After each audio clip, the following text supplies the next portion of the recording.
So before getting directly into this one, I want to give a little bit of context to how we work behind the scenes. I read and record everything, but a lot of our stuff is actually written by somebody else. Devin and I are kind of a team on this. I mainly just do the face, but he does a majority of the writing. So this script that he wrote for me is very personal to him, so I will be using first-person pronouns for him. My cat's in the background. But want to give you guys a heads up, so it does get, using personal experience. It is not my experience, it is Devin's, and I wanted to be very clear on that before we got into it. So, Talia Grace is one of both of our favorite characters in the Percy Jackson universe, right behind Percy and Annabeth, that we both definitely agree on. But ever since the Titan's Curse and the Demigod Files, something about her character feels like it's missing. It's no contest that she was at her strongest character-wise in the Titan's Curse. That whole story basically revolves around her. But after the conclusion of her arc, she wasn't really left with much to do. So, today we wanted to talk about the tragic lost potential of Talia, examine why she was so underutilized, and most importantly, how she lost her identity after joining the Hunters of Artemis. The first time I read The Titan's Curse in middle school, we weren't huge fans, but upon rereading it, it held up really well. I think the first time I read it, I was just bitter because Annabeth wasn't in it very much. I can agree. I also really like Annabeth. But now I have a much deeper appreciation for it, and a huge part of the reason why I love it now is because of Talia. Throughout the book, Talia and Percy have a bond that literally no two other people on the planet have, and that's that they are the only ones who understand what it's like to potentially be a child of the Great Prophecy. Nico hadn't learned of his parentage yet, and Jason was in New Rome and may not have even known about the Great Prophecy. So there are exactly two people in the world that have this weight on their shoulders. Percy and Talia understand each other on a much deeper level than Chiron understands them, and Talia is understandably wound a little tight. She had just lost half a decade of her life, and her 16th birthday is coming up, so she's a little bit more irritable through Titan's Curse. She lashes out, and most importantly, we get to see what the identity of a child of Zeus looks like for the first time in the series. Talia has her own identity. She's a wholly unique character, and has a one-of-a-kind bond with Percy, and that makes her compelling. She feels like a big sister to Percy, and her past with Luke and Annabeth only makes her even more interesting since she's going on a quest to find Annabeth, who she had spent 2 years protecting. I think another good point in that is that her older sister bond with Percy can also stem from her, what at this time we don't know, is her bond with Jason. From Percy's perspective, however, she's encroaching on his territory and they butt heads over this. Percy's always been regarded as a standout among even Camp Half-Blood.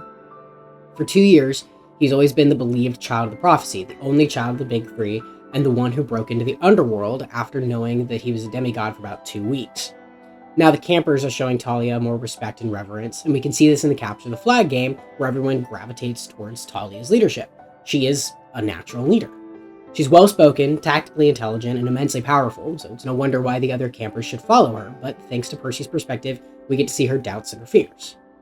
We get to see just how terrified she truly is, since she and Percy have this unique bond, and this all comes to a head when she joins the Hunters of Artemis, the end of Titan's Curse. After this, so many different aspects of Talia's character start to fall away, and she doesn't really feel a purpose in the story anymore. She's just kind of there. First off, let's talk about the moral and emotional complexity that she's been dealing with this whole time. She thought that she may have been the child of the prophecy, and that it was coming true as the story was happening. Her birthday was December 22nd, and she became a hunter the day before, so this whole time she's been stressing about the literal end of the world coming to pass.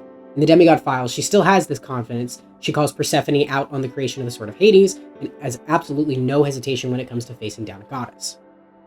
In the underworld, she's jumpy on an edge since her mother is down here somewhere, so we still get to see Talia going through something emotionally complex. Remember, she didn't have a good relationship with her mother, especially after Jason was lost and presumed dead, so seeing her, the daughter of the Sky God, trapped in a confined underground space while avoiding the idea that she might see her mother is compelling. When the curious appear, she is the first one to notice and ready the trail for battle. So even if she doesn't face physical consequences, she can absolutely face emotional or psychological consequences. But after this, she begins to lose her edge.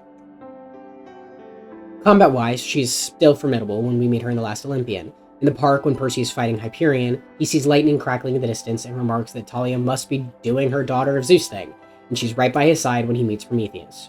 At this point in the story, she's basically Percy's lieutenant. And to be clear, this is exactly what she needs to be for the story to work. This stretch of the story is not about her. We don't need her to be anything more than a friend and an ally to Percy. And if she can do some cool Daughter of Zeus stuff in the process, all the more power to her. but this is where she starts to lose her sense of identity.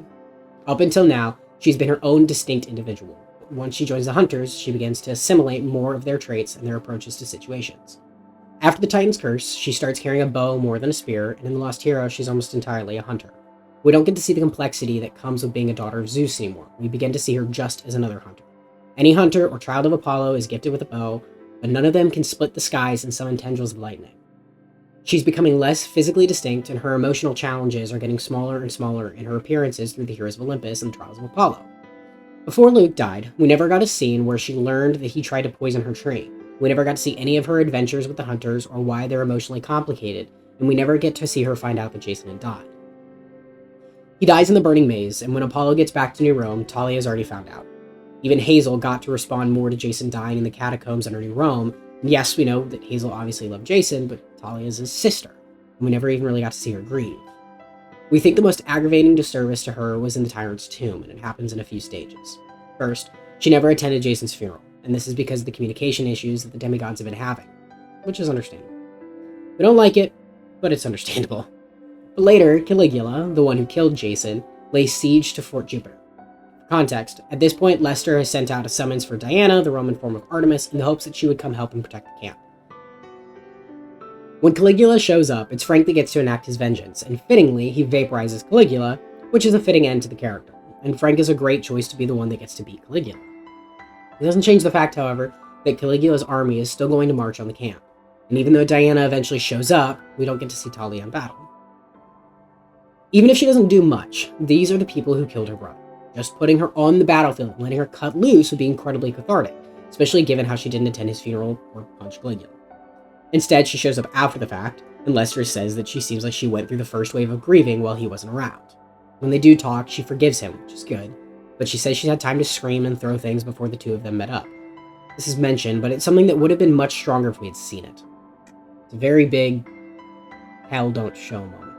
This is the most emotionally complex Talia has been since the Titan's Curse, and it all takes place behind the scenes, which isn't helped by the fact that she and Jason never got any time together after The Lost Hero. The two of them didn't get any adventures together, which would have been a great time for them to dissect their past trauma with their mother and try to reconnect. What irks me the most about this scene, however, is that the conversation begins with Talia understanding that Jason had to make his own choices, and then it turns and becomes about Lester and the lesson he's learning. She starts telling him about how badly Artemis misses him, and the focus pulled off her in this particular context. That's not terrible, but as someone who adores Talia as a character, we wanted to see more of her side. This is Lester's story.